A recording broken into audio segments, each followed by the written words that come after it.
하나님 말씀 보겠습니다.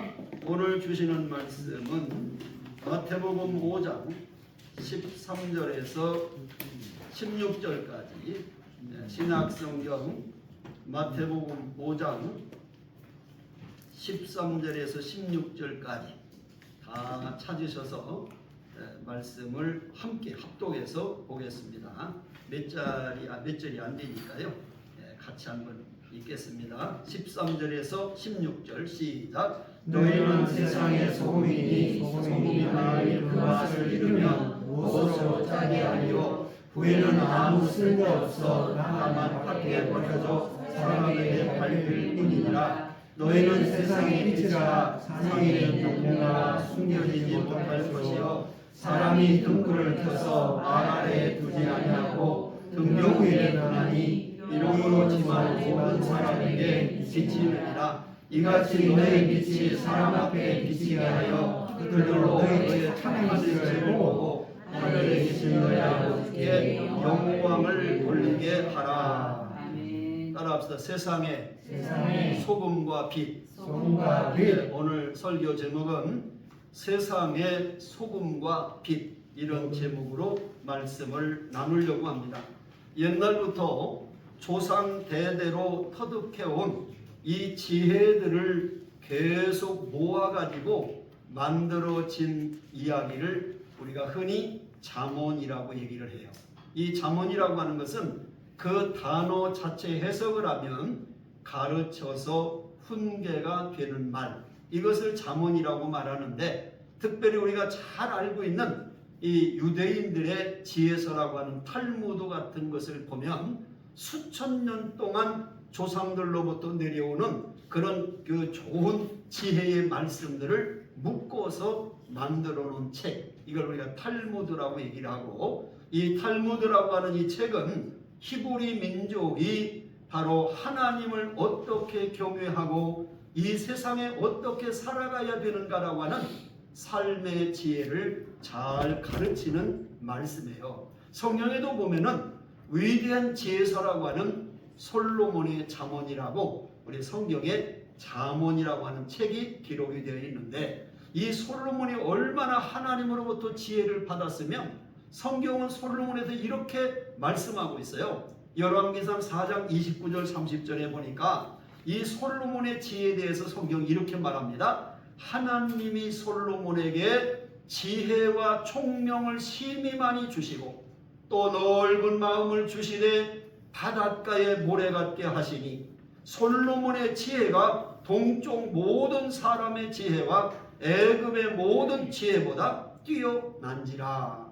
그러면서 성경에 보면 솔로몬은 식물에 관해서, 동물에 관해서, 바닷속에 있는 오류에 관해서, 하늘의 새에 관해서 모르는 것이 없을 만큼 모든 것에 대해서 지혜가 있었다.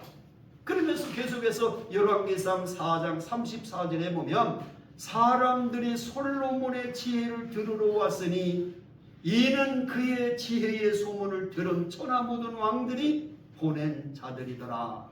세상의 모든 왕들이 신하들을 보내서 저 예루살렘의 솔로몬에게 가서 지혜를 좀 배워 오라고 할 만큼 이 세상의 모든 사람들이 솔로몬에게 지혜를 배우러 올 만큼 하나님이 솔로몬에게 지혜를 주셨다.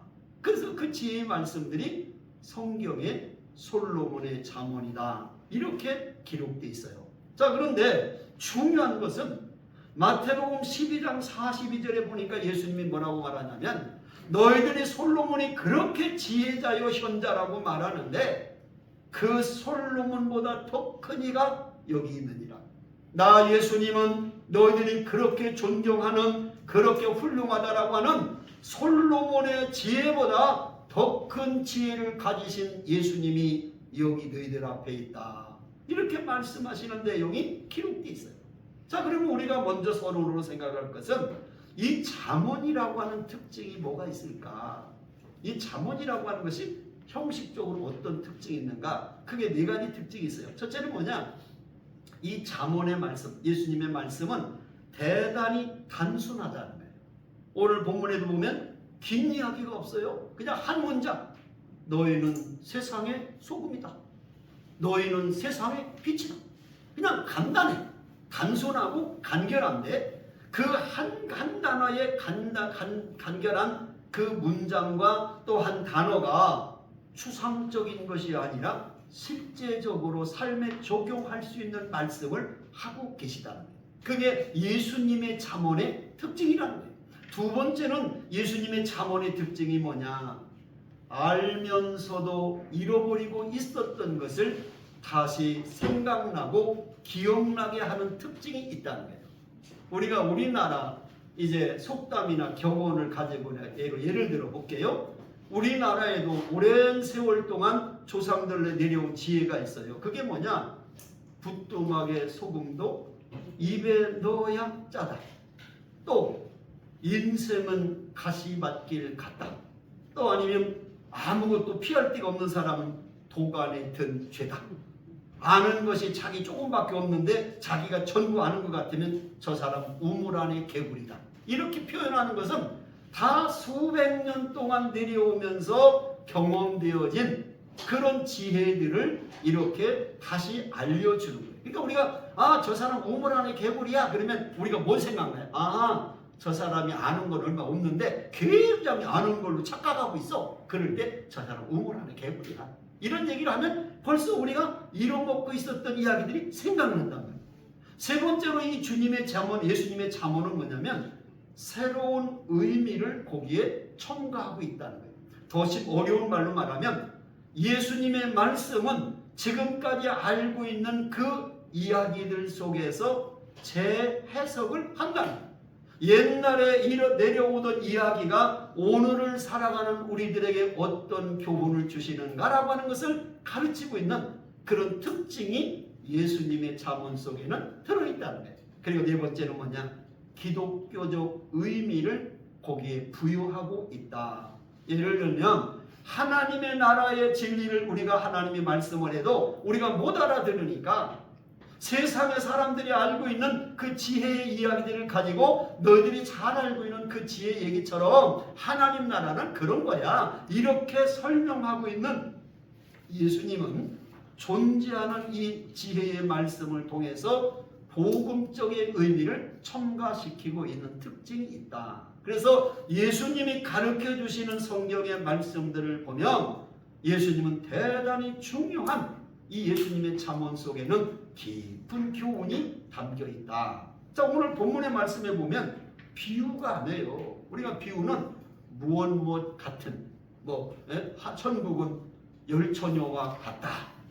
천국은 달란트 받은 자와 같다. 이런 비유가 아니라 오늘 이 말씀은 무엇 같다라고 하는 말이 아니라 너희는 세상에 뭐다? 소금과 같다가 아니라 소금이니 너희는 세상의 빛과 같다가 아니라 빛이니 이렇게 주님은 우리 예수 믿는 그리스도인들을 너희는 세상의 소금이고 너희는 세상의 빛이다 이렇게 오늘 말씀하고 있다는 거예요. 이 말은 무슨 뜻이냐면 우리 예수 믿는 그리스도인들은 세상을 등지고 살거나 세상을 도피하는 삶을 사는 사람들이 아니라 이 죄악이 가득하고 다 썩고 부패한 세상 한복판에 들어가서 썩어져가는 곳, 냄새나는 곳에서 너희들은 소금으로서 역할을 감당하고 어둡고 깜깜한 이 세상에 들어가서 빛과 같이 삶을 살아라. 이렇게 주님이 우리에게 말씀해 주시는 내용이 오늘 함께 봉독한 본문의 말씀의 내용이라는 거예요.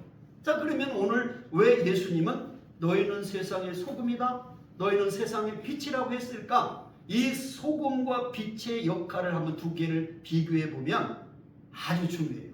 소금은요, 보이지 않게 조용하게 물속에 녹는다면 빛은 모든 사람들이 보는 가운데 탁 나타난다는 거예요. 두 번째는 소금은 안에서 녹으면서 조용하게 역사한다면 빛은 밖에서 많은 사람들이 보는 가운데 어둠을 싹 몰아내버리는 이런 밖에서 힘있게 역사한다는 거예요. 소금이 세상에서 살아가야 될 우리 그리스도인들의 소극적 역할을 의미한다면 빛은 성도들이 세상에서 감당할 적극적인 역할을 말씀하고 계시다. 그래서 예수님은 소금과 빛이라고 하는 중요한 이야기로 우리에게 말씀하고 계신다 하는 것을 볼 수 있어요. 자, 그러면 이제 구체적으로 먼저 13절에 보니까 우리는 세상의 소금으로서 살아가야 된다 하는 말씀을 주셔요. 자, 오늘 마태복음 5장 13절 다시 봅니다. 너희는 세상의 소금이니 소금이 만일 그 맛을 잃으면 무엇으로 짜게 하리요? 후에는 아무 쓸데없어 다만 밖에 버려져 사람에게 밟힐 뿐이니라. 자, 여기 보면 우리가 이 이스라엘 나라, 유대 나라를 보면 광야 사막이잖아요. 근데 거기는 소금이 두 종류가 있었대요. 하나는 이 소금이 다 뭉쳐져 가지고 이게 돌이 된 돌 암염이 있고, 또 바다에서 증발시켜서 얻은 소금이 두 가지가 있는데, 이 바위로 만들어진 이 암염은 아주 흔했다는 거예요. 흔해가지고 이것을 이제 깨가지고 목동들이 곳곳에 이렇게 광에 뿌려놨대. 왜? 낙타나 양들이 이제 칠 때에 소금을 안 먹으면 죽으니까 소금의 중간중간에 먹도록 이렇게 해서 흔한 그런 소금이 있었고요. 또 고대 로마 시대에는 이 소금이 얼마나 귀한지 아주 금과 같이 귀했다는 거예요. 소금이. 그래가지고 우리가 흔히 매월 봉급을 받는 사람을 뭐라고 불러요? 셀러리맨이라고. 셀러리맨. 그 셀러리맨이라는 셀러리가 어디서 나온 줄 아냐면 salt money, 소금 돈. 옛날에 월급을 소금으로 줬다는 거예요. 그만큼 소금이 귀했다는 거예요. 그래서 그 salt money라고 하는 거기서 이 셀러리라고, 셀러리맨이라는 말이 나왔다는 거예요. 이게 역사적으로 보면. 근데 오늘 여기 보면 나는 좀 하나님 주님 앞에 질문하고 싶었어요. 이 말씀을 준비하면서 예수님, 아니 우리 예수 믿는 사람을 너희는 세상의 다이아몬드니 너희는 세상의 진주니 이러면 얼마나 좋겠어요. 세상의 소금이니 세상의 빛이니 왜 소금이니 빛이니 그렇게 하십니까? 그렇게 했더니 하나님이 감동을 주시는데 나한테 그런 성령의 감동이 오더라고. 뭐라고 하냐면, 야 김 목사야, 너 다이아몬드 진주 없어도 사냐 못 사냐? 살지요. 그러면 소금 없으면 사냐 못 사냐? 못 살지요. 그러니까 주님이 뭐라고 감동을 주시냐면, 다이아몬드나 진주 같은 보석은 사치품이지만 소금이나 빛이라고 하는 것은 이 세상에 없어서는 안 될 필수품이다. 꼭 있어야 될 것이다. 너의 모든 예수 믿는 그리스도인들은 이 세상의 사치품이 아니라, 없어도 되는 사람이 아니라 이 세상에 꼭 필요한 사람들이다. 아멘 하세요. 아멘. 그래서 우리를 세상의 소금이니 세상의 빛이니 그렇게 말씀하셨다는 거예요. 할렐루야. 아멘. 자, 그러면 소금이 얼마나 중요한 역할을 하기에 주님이 너희는 세상의 소금이라고 했을까? 그 말씀을 묵상하면서 제가 은혜를 세 가지로 받았어요. 자, 소금은 그러면 이 세상에서 어떤 역할을 하는가? 자, 첫째 따라하세요. 소금은 부패를 방지하는 방부제 역할을. 그러니까 소금이라고 하는 것의 첫 번째 역할은 뭐냐면, 썩는 것을 방지하는 방부제 역할을 하는 것이 소금이라는 거예요. 우리가 잘 아는 대로요, 예수님 당시 이 팔레스타인 지역은요, 생선을 다 어디에 절여놨어요? 소금에 절였어요. 왜? 냉장고가 없잖아.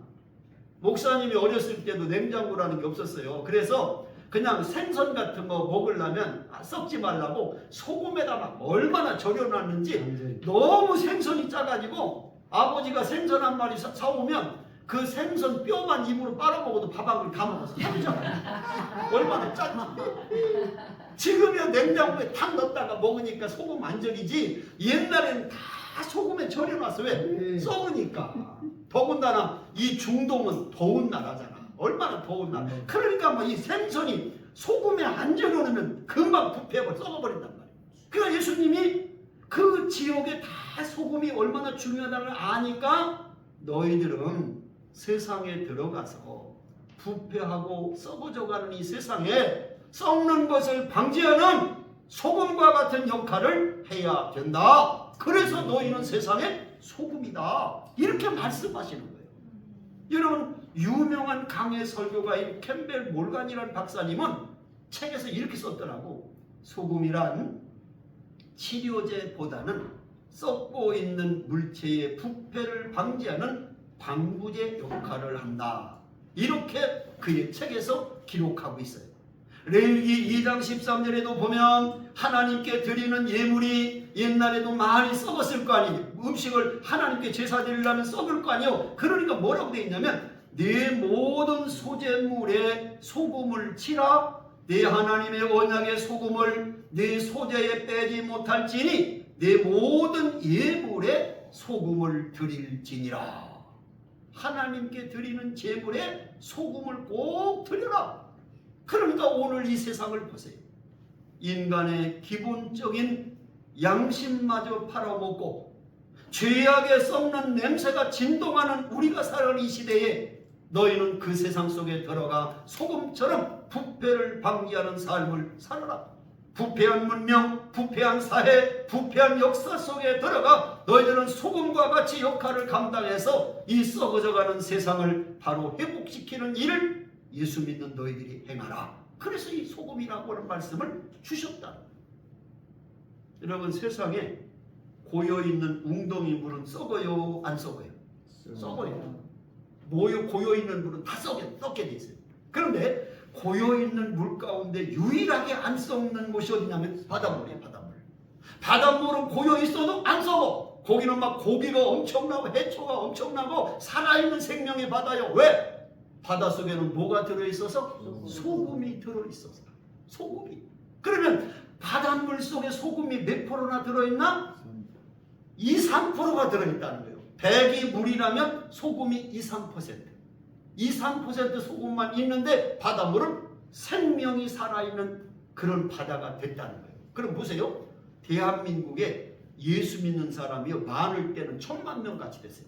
4천만 명 전체 남한 중에 1000만 명 예수 믿다가 지금 줄어서 이제 몇 배로 줄었다고 하는데, 이렇게 줄어도 우리나라에 예수 믿는 소금들이요, 10%는 될 거 아니에요. 10%는 예? 우리나라에. 그러면 소금들이 얼마나 많으니까 돼서 관공서도 깔려있고 학교도 깔려있고 직장도 깔려있고 사회도 깔려있고 소금 믿는 사람들이 쫙 깔려있는데 왜 대한민국에 썩고 부패하고 이렇게 타락하냐 이 말이에요. 소금이 맛을 잃어버려서 소금 역할을 못하니까 다 썩어져 버리고 변해도 아무런 역할을 소금이 못한다는 거예요. 예수 믿는 사람 때문에 예수 믿는 사람이 학교 가면 학교가 변해지고 직장 가면 직장이 변해지고 예수 믿는 사람이 사회 나가면 그 사회가 정화되고 변화되어야 되는데 소금 역할을 못하니까 썩는 걸 방지하지 못하니까 다 밖에 버려져서 사람들에게 짓밟히는 역할밖에 예수 믿는 사람이 조롱거리가 되고 있다는 거예요. 오늘날. 왜? 맛을 잃어버려서. 두 번째, 따라서 소금은 따라서 소금은 맛을 내게 하는 조미료 역할을 한다. 여러분, 소금이라고 하는 것은요, 맛을 내게 하는 역할을 하는 조미료 역할을 하는 거예요. 조미료, 맛내게 하는 역할. 세상에요, 어떤 음식이든 소금이 들어가지 않은 음식은 먹을 수가 없어요. 최고의 재료를 가지고 최고의 요리사가 음식을 만들어도 소금 안 넣은 음식은 먹을 수가 없다 그 말이에요. 우리가 느끼는 단맛이나 신맛은 환경에 따라서 그 맛이 변한다는 거예요. 근데 이 짠맛은, 소금과 같은 짠맛은 어떤 환경에서도 이 짠맛은 변하지가 않는데요. 어떤 상황에서. 그러니까 왜 예수님이 너희는 세상의 소금이라, 이 소금이 들어가면 모든 재료의 본연의 맛을 다시 내게 하는 촉매 역할을 소금이 한다는 거예요. 여러분, 커피 먹을 때 소금 타 먹으라는 얘기 들어봤어요? 커피 먹을 때도 소금을 타면 그 커피의 본연의 맛이 살아난다는 거예요. 모르면 아멘이나 하죠. 설교하기 힘들어서. 이렇게 설교를 쉽게 하는데도 아멘 안 하면 어디 가서 아멘을 해요. 할렐루야. 네. 성경을 찾아봤더니요, 욥기서 6장 6절에 똑같이 나와. 싱거운 것이 소금 없이 먹히겠느냐? 가게 안에 흰자위가 맛이 있겠느냐? 닭 알 삶아 먹을 때 소금 안 찍어 먹고 맛있어? 찍어 먹어야지. 소금도 찍어 먹으라고 나오는데. 또 요 골로새서 4장 6절에 보니까 너의 말을 항상 은혜 가운데서 소금으로 맛을 냄과 같이 하라.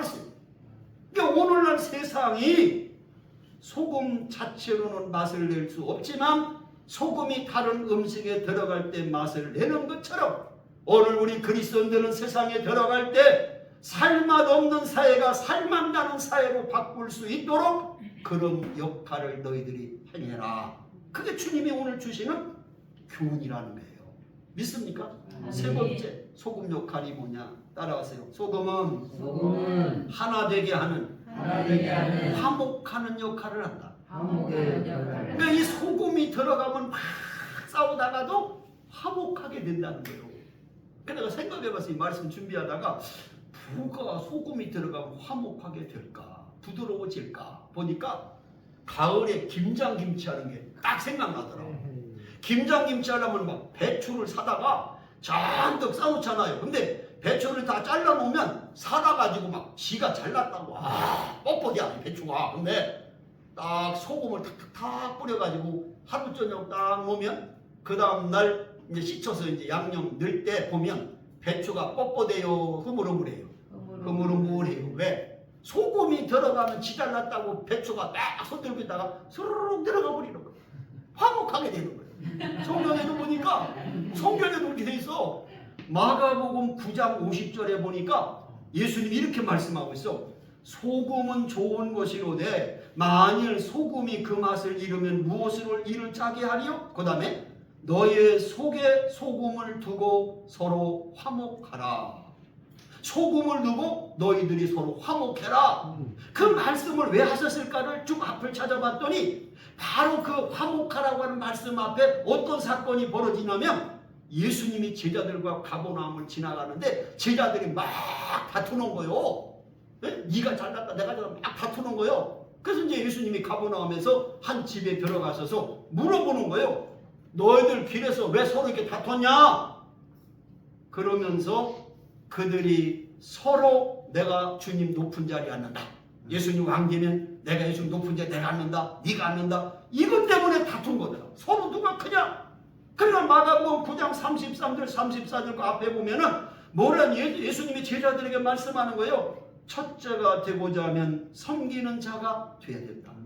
내가 첫째가 되고 싶냐? 높은 자리에 가고 싶냐? 그러면 겸손하게 낮아진 자가 되어야 된다. 그러면서 이 말씀을 하신 거예요. 너희가 소금으로 서로 화목해라.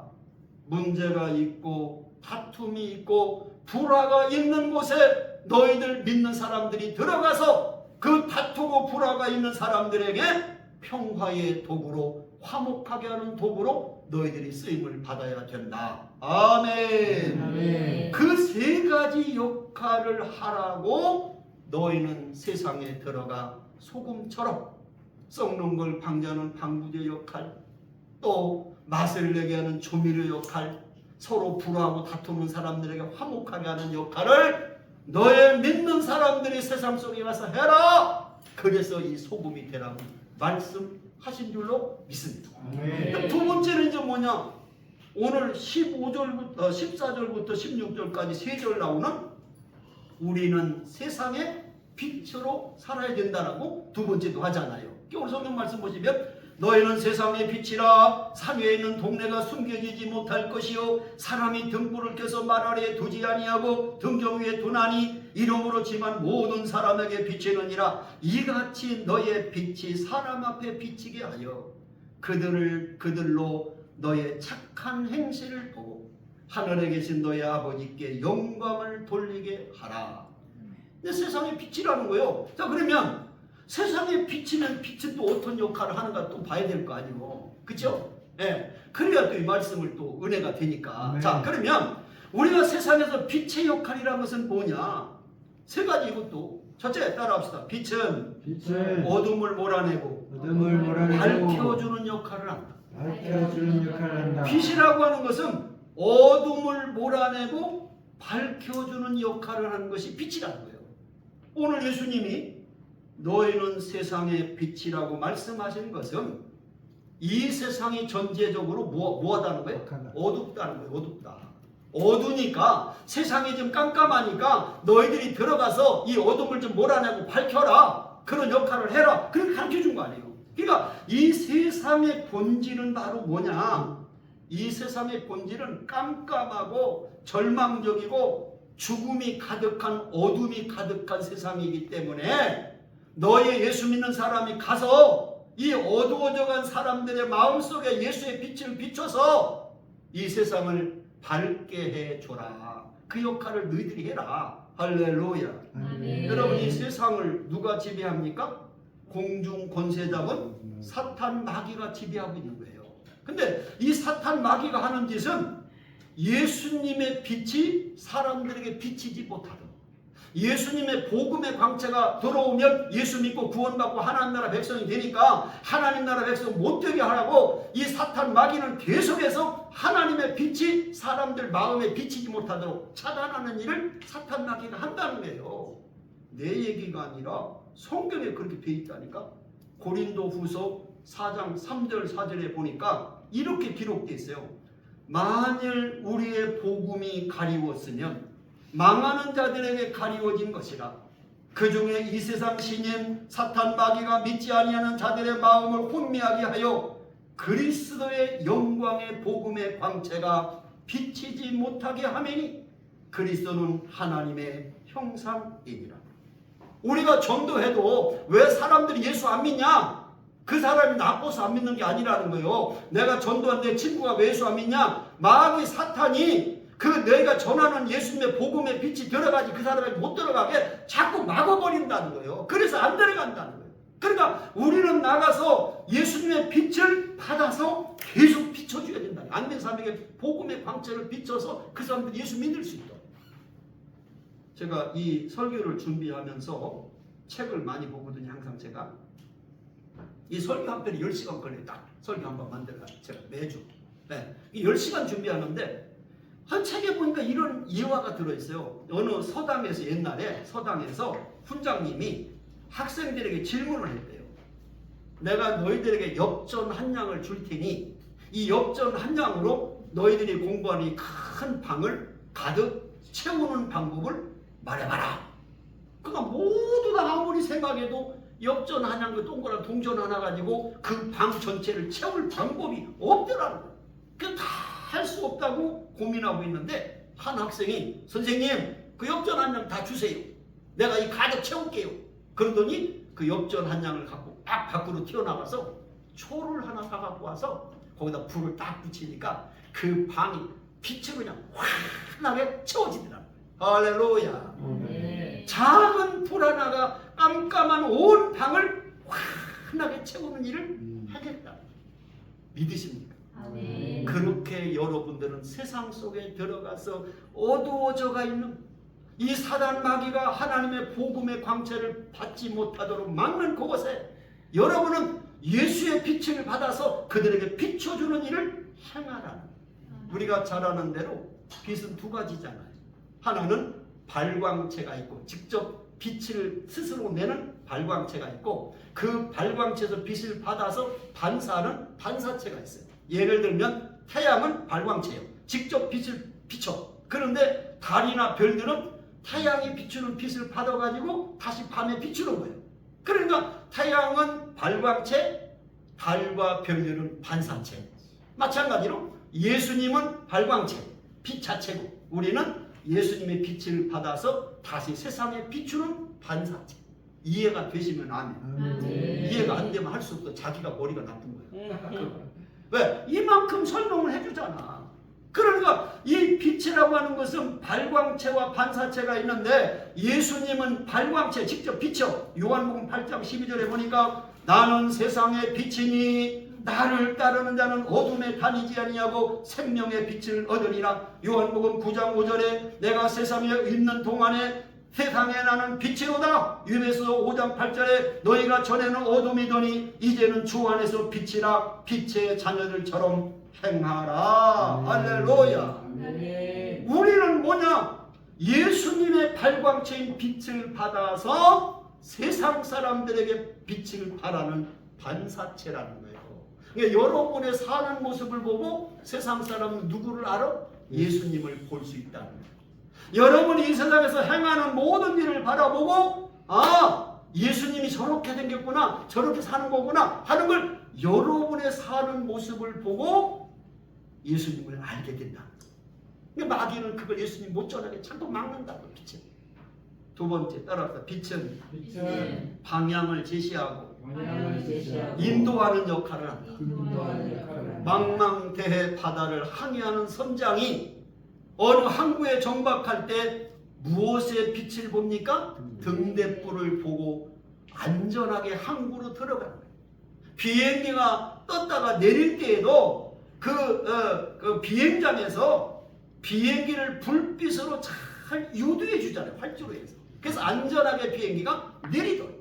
우리가 길을 걸어가다 시궁창에 빠지지 말라고 곳곳마다 거리에 뭐가 있어요? 가로등 불이 있잖아요. 가로등 불이.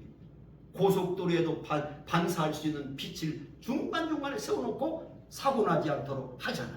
그렇기 때문에 바로 빛이라고 하는 것은 내가 어디로 가야 되는가라고 하는 갈 방향을 제시해주고 안내하는 역할을 빛이 한다는 거예요. 성경으로 돌아가 보십시다. 출애굽한 이스라엘 민족이 홍해바다를 건너서 광야에 들어가 40년 동안을 광야를 지나갑니다.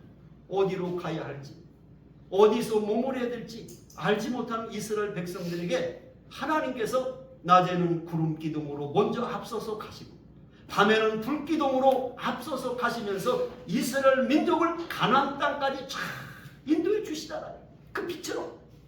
오늘 여러분, 하나님은 우리의 사는 삶의 여정도 빛으로 안전하게 실패하지 않고 하나님 앞에 바로 서도록 가는 길을 알려준다는 거예요. 신약에 와서 동방박사들이 빛을 따라서 예루살렘에 왔습니다. 그리고 왕에게 헤롯 왕에 묻습니다. 이 유대인의 왕으로 나신 곳이 어디입니까? 아니, 내가 왕인데 무슨 왕이 있냐? 막 분노했을 때 빛이 다시 나타나서 동방박사 세 사람을 베들레헴 아기 예수가 탄생한 곳까지 빛의 별이 쫙 안내해서 오잖아요. 여러분, 빛이라고 하는 것은 이와 같이 나의 가야 될 인생의 방향, 그 길을 안내해주는 역할을 이 빛이 한다는 거예요. 오늘날 세상 사람은요, 어디로 가야 할지 방향 감각을 잃어버린 거북이처럼 이리 갈까 저리 갈까 차라리 돌아갈까 그러고 앉았어요. 어떻게 사는 것이 성공이 있는지 몰라. 그럴 때 여러분이 우리가 성공하는 인생, 후회 없는 인생, 정말 멋진 인생은 예수 그리스도를 믿음으로 사는 길이요. 바로 예수님이 길이요 진리요 생명이기 때문에 예수 믿지 않고는 영원한 생명의 길로 갈 수 없어. 바로 예수님이 빛이시고 그 빛을 비춰주는 게 우리의 삶이요. 예수 믿어야 돼. 이러고 예수님의 빛을 전해주는 것이 우리의 사명이다. 그 말이에요. 아멘. 세 번째 빛은 뭐냐? 따라서 빛은 모든 것을 드러나게 하는 역할을 합니다. 여러분, 우리가 깜깜한 곳에는요, 눈이 정상이라도 아무리 눈이 건강해도 보여요, 안 보여요? 깜깜한 밤엔 아무것도 안 보여요. 암만 눈과 시력이 좋아도 빛이 있어야 색깔도 분별하고 물건이 좋은가 나쁜가 나를 어려움하는 게 있는가 다 분간할 수 있는 것은 빛이 들어갈 때 다 드러난다. 빛이 안 들어나가면 드러날 수가 없다는 거예요. 요한복음 3장 20절에 보니까 예수님이 악을 행하는 자마다 빛을 미워하며 빛으로 오지 아니하나니 이는 그 행위가 드러날까 하며. 여러분, 세상에 교도소가 없어지기를 제일 좋아할 사람 누구예요? 죄진 사람이요, 죄 안 진 사람이요? 누가 교도소 없어지기를 좋아할까? 죄진 사람, 죄진 사람. 그러니까 세상에 이렇게 죄로 물들은 악한 사람들은 빛이 싫은 거예요. 빛이 자꾸 빛이 있으면 딴 데로 어두운 데로 도망가려고 해요. 그러나 죄 안 진 사람은 빛이 뭐 문제가 있어요. 근데 성경에 보면 예수님이 서기관과 바리새인들이 그 당시에 이스라엘 나라 유대인들의 종교 지도자들이 오늘 같은 목사님들 같은 분들이요, 이런 분들을 막 책망했어요. 이 독사의 새끼들아 막 이렇게. 예수님이 왜 그러는가 보니까 또 이 서기관 바리새인들이 계속 예수님을 십자가에 못 박아 죽이려고 했어. 왜 그랬습니까? 종교 지도자들이 메시아로 오신 예수를 왜 죽이려고 했을까? 딱 간단하게 보니까 그렇더라고. 성경에 보니까 뭐냐? 이 서기관과 바리새인들이 아주 위선자들인데 아주 백성들 앞에 자기들이 경건하고 거룩하고 믿음 좋고 막 이렇게 하려거든. 어디 잔치자리에 상석에 앉고 막 이랬는데 예수님이 딱 와가지고 이 독사의 새끼들아, 너희들은 완전 위선자다. 그러면서 너희들은 말과 행동이 일치하지 않았다. 사랑이 없이 정죄만 하는 사람들이다. 사람들에게 보이려고 하는 외식하는 자들이다. 잔치와 상속을 좋아하는 교만한 자들이다. 막 이렇게 막 예수님이 책망하시니까 자기들의 정체가 다 드러나잖아. 서기관 반장들이 이 잘못한 게 예수님 막 지적해서 막 백성들 앞에서 막 지적하니까 야, 저 예수 죽여버려야 되겠다. 안 되겠다. 그래서 예수님 죽이려고 한 거예요. 딴 거야. 왜? 자기들의 잘못이 빛이신 예수님이 오니까 다 드러나는 거야. 빛이 오니까 잘못된 게 다 드러나는 거야. 여러분이 예수 믿는 사람이 세상에 가서 그렇게 된다는 거예요. 여러분이 들어가면 부패하고 뇌물받고 잘못된 사람들의 그 잘못이 빛이신 여러분이 들어가니까 다 드러나게끔 빛의 역할은 감추어진 것을 드러나게 하는 역할이 빛의 역할이라. 믿으시면 아멘. 아멘. 그래서 예수님이 너희는 세상의 소금이니 너희는 세상의 빛이니 그렇게 말씀하셨어요. 결론을 맺습니다. 자, 그러면 소금과 빛이 이 땅에서 어떻게 살아야 되는 것을 주님은 종합적으로 우리 교훈해 주시는가. 결론 따라합시다. 세상은 우리 그리스도인들은 세상 속에 살아야 한다. 그러니까 예수 믿는 사람은 세상과 구별해서 우리끼리 산속에 가서 기도원에 가서 우리끼리 살자 이러면 안 된다는 거예요. 죄가 있고 어둠이 있고 방탕과 타락이 있는 세상 속에 들어가서 그들과 함께 살면서 그들을 변화시키는 역할을 너희들이 해야 된다. 이 중요한 건 세상 속에 들어가 살아야 된다라고 하는 사실을 가르치고 있는 거예요. 성경에 보니까요, 어느 날 예수님이 베드로, 요한, 야고보를 데리고 산에 올라가셔서 호련히 변화하시는데 예수님의 옷이 막 해같이 빛나고 너무너무 광채가 쫙 변한 모습이 나타나더니 엘리야와 모세가 나타나서 예수님과 대화하는 모습을 본 거예요. 베드로가 너무너무 감격해가지고 예수님, 우리가 여기 있는 게 좋사오니 우리가 초막셋을 짓고요, 하나는 주님을 위하여 하나는 모세를 위하여 하나님은 엘리야를 위해서 여기다 초막셋을 짓고 여기서 살면 좋겠어요. 예수님이 산 아래로 내려가자. 그럼 데리고 내려오고 산으로, 산 밑으로.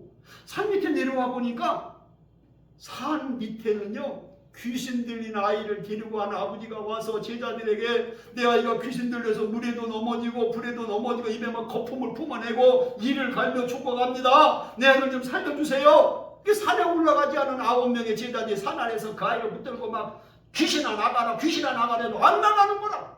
그러니까 옆에 있던 서기관들 바리새인들이 너희들은 어떻게 너희 선생님은 치료하고 그러는데 너희들 왜 못하냐고 막 논쟁이 벌어지는데 주님이 내려와서 왜 이렇게 시끄럽냐. 그러니까 그 아이의 아비가 예수님 내 아이가요 귀신이 들려가지고요 불에도 넘어지고 물에도 넘어지고 거품을 부걱부걱 내고요 막 죽어갑니다. 좀 고쳐주세요. 할 수 있으면 고쳐주세요. 예수님이 할 수 있거든요. 무슨 말이냐. 믿는 자에 능침이 없느니라. 그 고쳐주셨어요. 그래가지고 아버지가 감사하다고 돌아가고 아이는 건강해서 돌아가고 제자들은 예수님과 함께 집 안으로 들어가면서 미안하다는 제자들이 잘 못 고쳤으니까. 그래서 물어봤어요. 예수님 왜 우리 못 고쳤어요? 너희들의 믿음이 적은 연고니라.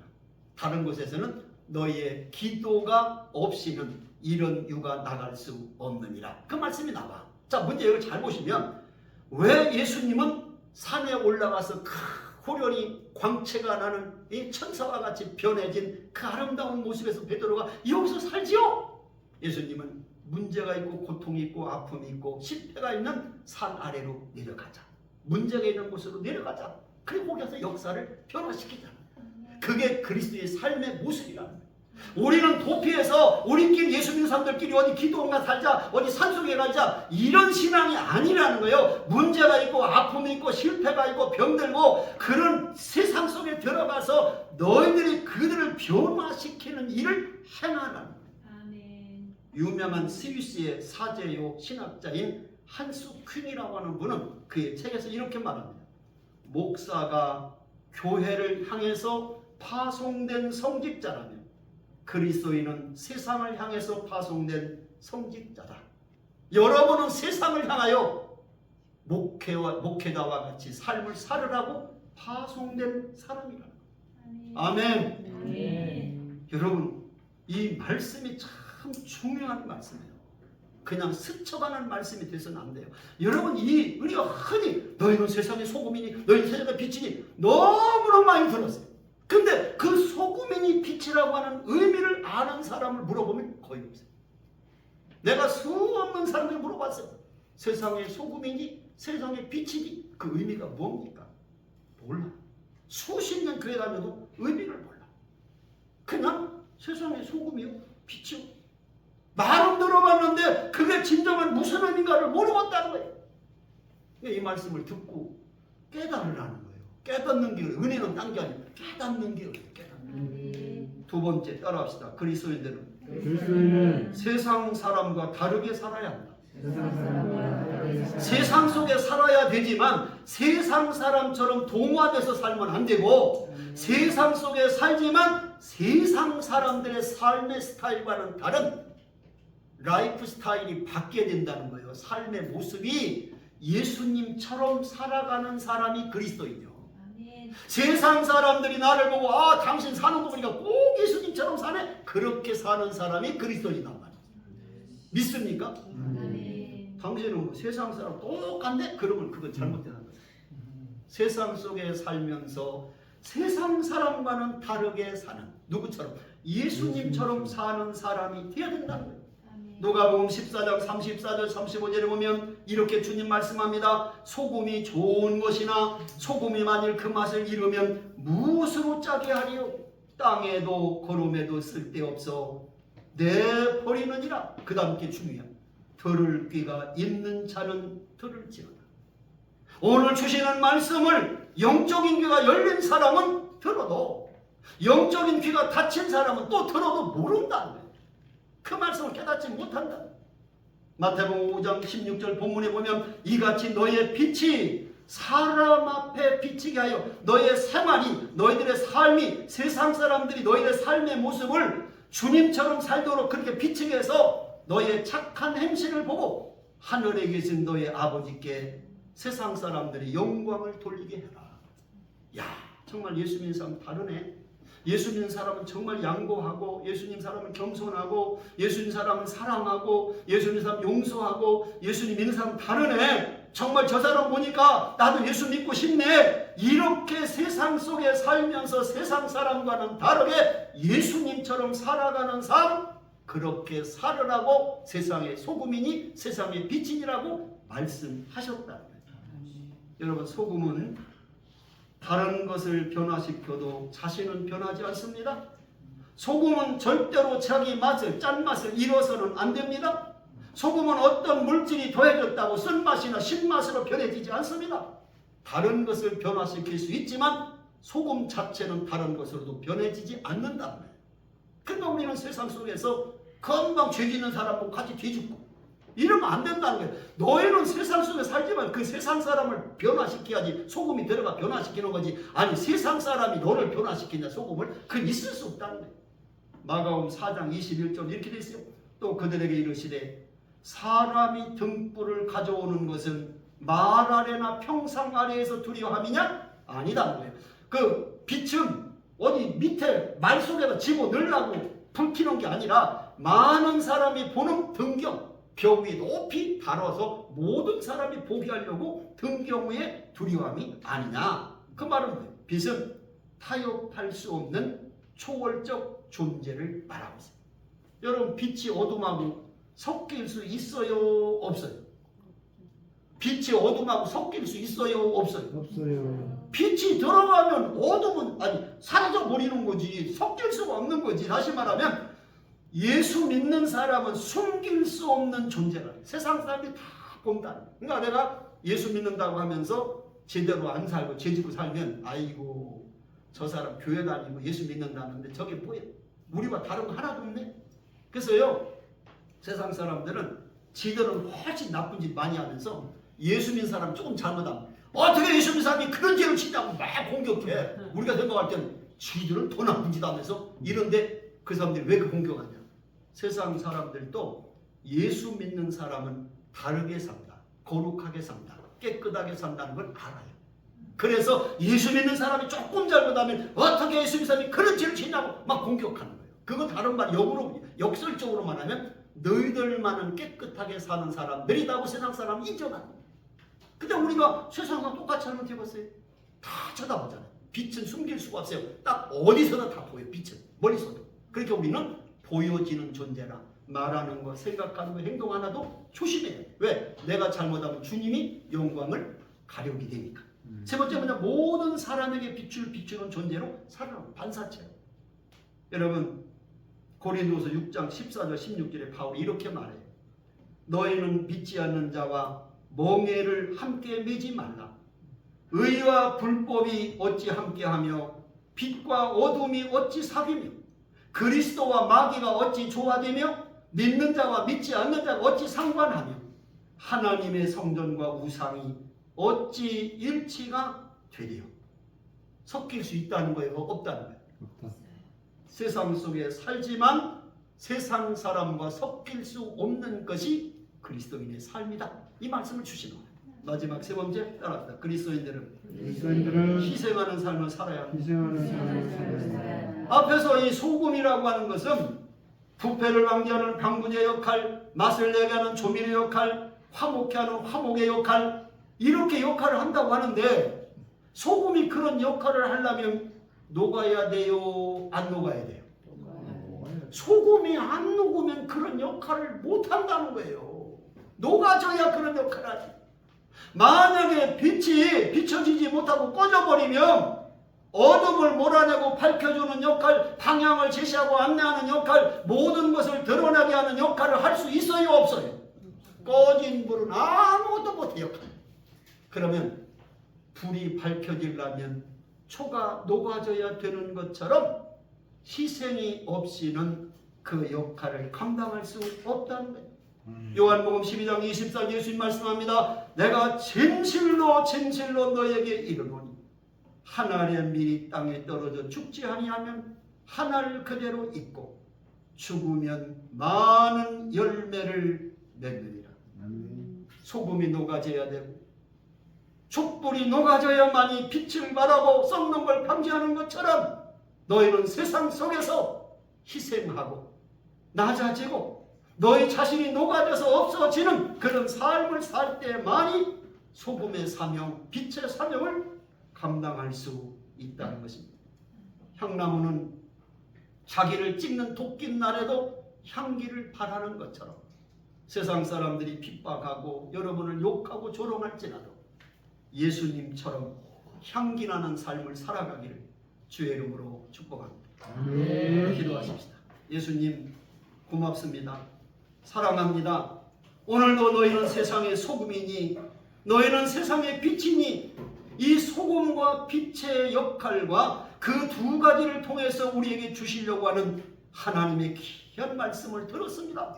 하나님 우리 마음 반에 잘 박힌 못처럼 오늘 주신 말씀이 새겨져서 세상 속에서 살아가되 세상 사람과는 다르게 내 자신을 희생함으로 주님의 영광을 드러내는 우리 모든 성도들이 되게 하여 주옵소서. 아멘. 예수님의 이름으로 기도합니다. 아멘. 아멘. 이제는 우리 주 예수 그리스도의 그 크신 은혜와 하나님 아버지의 극진하신 사랑하심과 성령님의 내주 역사 충만 교통하심이 오늘 소금과 빛처럼 세상 속에 들어가 세상 사람과 다르게 영향력을 주고 변화시키기를 원하는 사랑하는 성도들 머리머리 위에와 저들의 가정과 자녀와 직장과 기업과 우리 동명성전 중문성전 우리 대한민국 위에 영원토록 함께 하시기를 간절히 축원하옵나이다.